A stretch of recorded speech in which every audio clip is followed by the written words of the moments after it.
Bonjour à tous, nouvelle vidéo review. Eh oui, on continue avec les reviews, mais en fait j'en avais tellement à faire que faut bien que je m'y colle au bout d'un moment. Puis bon, ça pourra peut-être vous intéresser. Bref, aujourd'hui je vous parle du dictionnaire des yokai de Shigeru Mizuki. Donc ce livre-là, qui est aux éditions Pika. Pika Édition est spécialisée dans l'édition des mangas en français. Alors les mangas, ce sont des bandes dessinées japonaises qui ont vraiment des codes spécifiques bien distincts des bandes dessinées occidentales. C'est très particulier. Voilà, j'ai lu énormément de mangas quand j'étais plus jeune. J'en avais une collection plutôt importante et bon, j'ai tout donné à des amis parce que en fait j'avais plus de place sur mes étagères et je devais quand même me fournir des livres en lien avec mon métier pour apprendre quoi, pour continuer l'étude. Du coup j'ai fait un choix et puis j'ai donné tous mes mangas. Voilà. Mais je les porte là, dans mon cœur. Les mangas, la japanimation, etc. Bref. Shigeru Mizuki, c'est un mangaka, c'est-à-dire un auteur de manga et un dessinateur. Donc il est né au Japon et depuis qu'il est enfant, il est attiré par les yokai, les esprits japonais, les créatures entre guillemets invisibles. Et il a été confronté à certaines choses entre guillemets étranges. Tout ça, ça l'a amené à étudier un petit peu les légendes, à étudier le folklore japonais, à découvrir les différents yokai et parfois à sentir leur énergie ou à être en contact avec eux. Et il a tout répertorié dans un dictionnaire qui est sorti en français. Et merci au traducteur. C'est la référence sur les yokai en français parce qu'il n'y a pas d'autres bouquins à ma connaissance dessus qui répertorient autant de yokai. Alors là, j'en vois parmi vous qui se disent « Mais c'est quoi un yokai ?» Alors un yokai, c'est en fait une sorte d'esprit du folklore japonais, mais ça englobe autant des créatures de la nature que des fantômes, que des divinités, des animaux sacrés, etc. Je vais vous donner la définition qu'il y a dans ce bouquin. Étymologiquement, le mot yokai désigne des phénomènes étranges équivoques, ou plus spécifiquement, des créatures effrayantes ou séduisantes, souvent les deux. Au sens large, ce mot regroupe tout ce qui semble présent sans appartenir à notre monde, esprits, fantômes, monstres, démons familiers, divinités locales ou mineures, vieux objets doués d'une âme, animaux fabuleux ou à métamorphose, obsessions et idées fixes, incarnées, etc. Bref, toutes les créatures fantastiques et mystérieuses des traditions populaires japonaises. Donc, ce livre est vraiment une bible, entre guillemets, sur tous les différents yokai japonais qui existent. Ça se présente de manière simple. En fait, chaque page est dédiée à un yokai. Vous aurez à chaque fois une petite illustration réalisée par Shigeru Mizuki, lui-même, qui va essayer d'illustrer le yokai dont il parle de la manière dont il l'a vu ou dans la manière dont il l'a perçu ou alors de la façon dont il est décrit dans des légendes ou dans des mythes. Et ensuite, il y aura un paragraphe, tout un paragraphe sur ce yokai. Qu'est-ce que ça veut dire le nom en français? Où est-ce qu'on peut le trouver? Qu'est-ce qu'il fait? Quelles sont ses actions? Quels sont ses pouvoirs? Etc. Je vais vous montrer une double page. Donc vous voyez qu'en haut, il y a une illustration. Ensuite, il y a le nom du yokai et il y a un paragraphe dessus. Alors c'est vrai qu'il y a des yokai que je connaissais parce que j'en ai déjà entendu parler dans les mangas que j'ai lus ou dans les films que j'ai vus ou dans les séries animées japonaises. Mais il y en a plein, il y en a vraiment beaucoup dont j'ignorais totalement l'existence.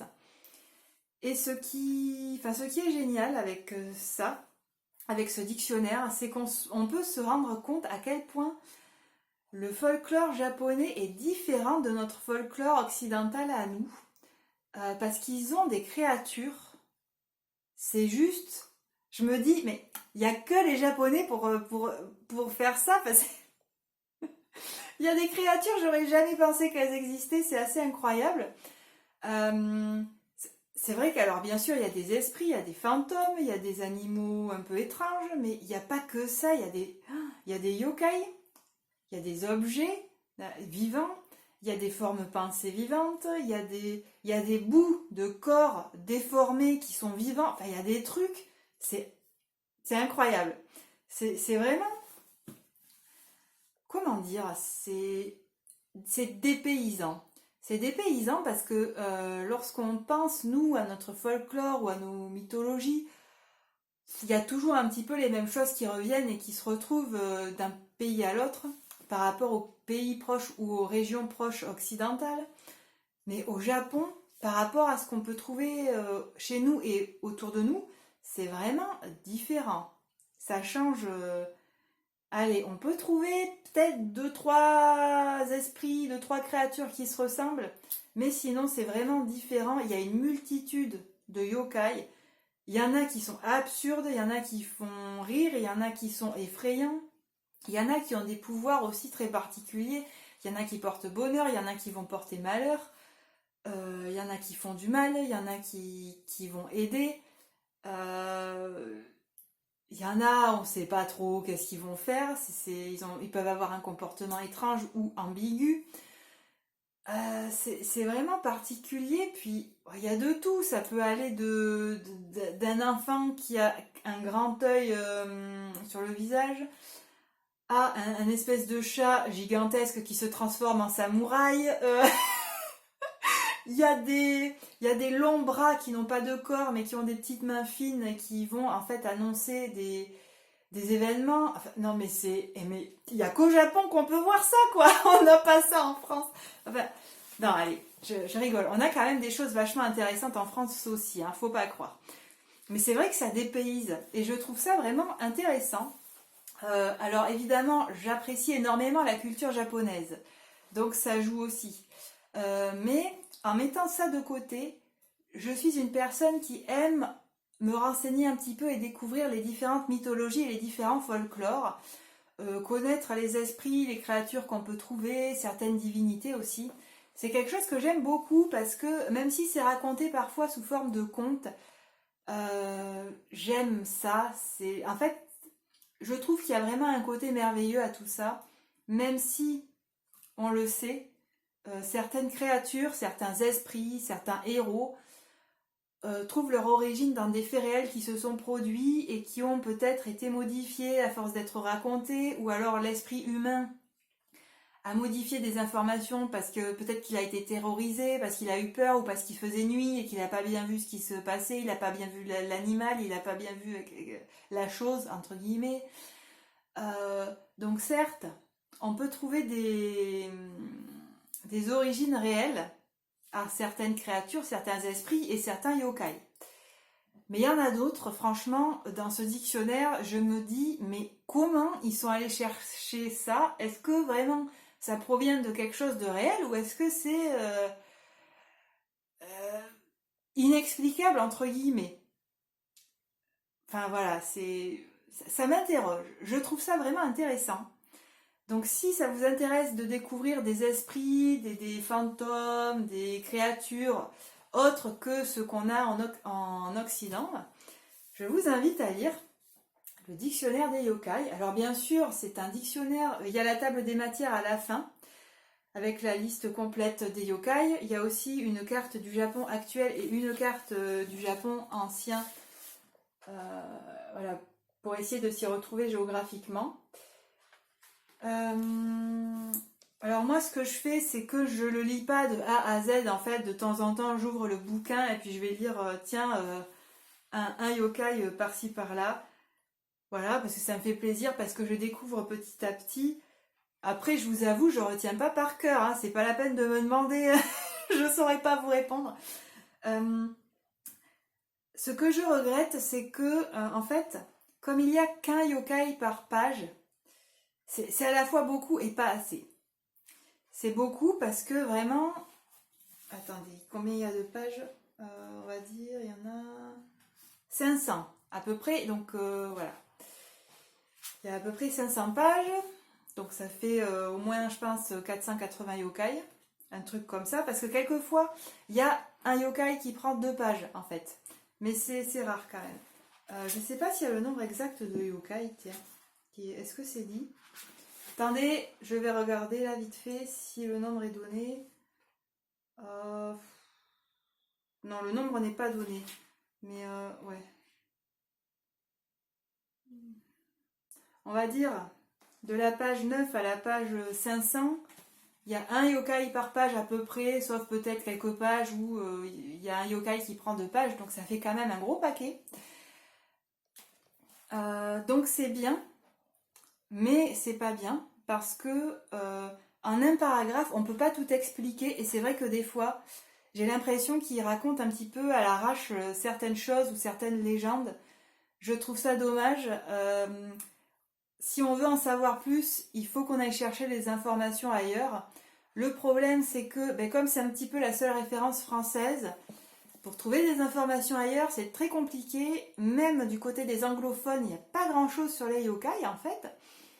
Alors, à moins de s'y connaître en japonais, de savoir lire le japonais et d'aller peut-être étudier des textes en japonais qui en parlent, pour avoir des informations en français ou en anglais sur les yokai, des informations complémentaires par rapport à ce qu'il explique, c'est pas évident.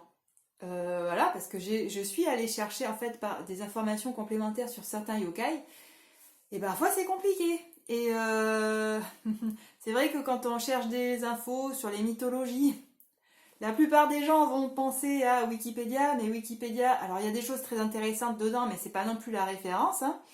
Et clairement pour les yokai, c'est pas la peine de compter dessus, hein. Donc j'ai vu qu'il y avait une Française qui était au Japon. Non, attendez, elle était française ou anglophone, je sais même plus. Je sais plus. Bref, elle avait parlé de certains yokai par rapport à ce qu'elle a découvert au Japon. Donc c'était vachement intéressant.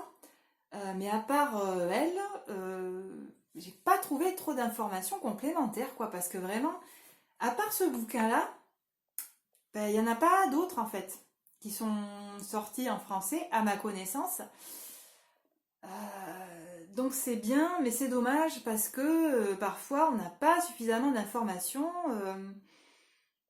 Parfois quand il parle d'une légende, il va raconter la légende en 4 5 lignes et puis c'est rapide et on se dit mais il y a sûrement d'autres choses à raconter, mais pour trouver les informations complémentaires, eh ben c'est pas gagné quoi. Voilà.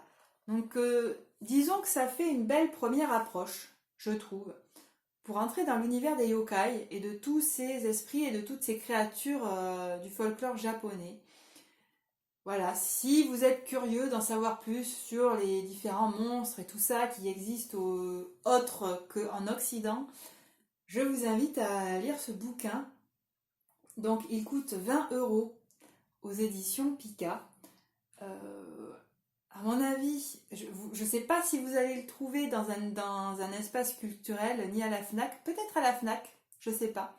Mais vous pourrez toujours le commander sur Internet. Voilà. Alors, sachant que là, en fait, il y a un petit mot sur l'auteur.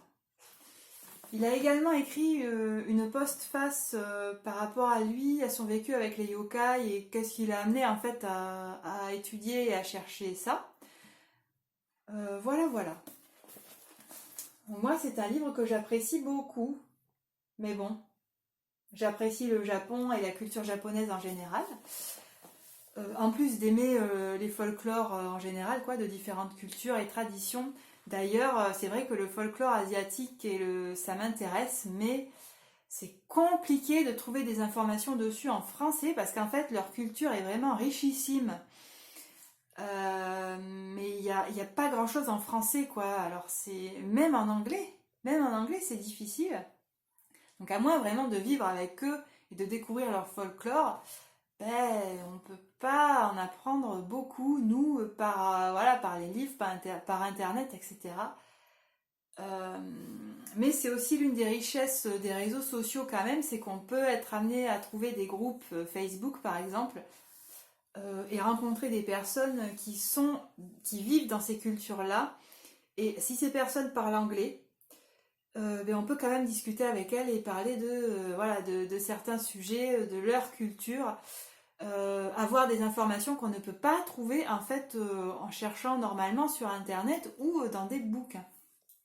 Donc pour ça, merci les réseaux sociaux. Pour le reste, on pourrait bien s'en passer, hein, n'est-ce pas? Voilà, bref, c'était tout pour cette review. Euh, moi j'ai kiffé ce livre. J'ai apprécié de voir les dessins de l'auteur aussi parce qu'il donne vraiment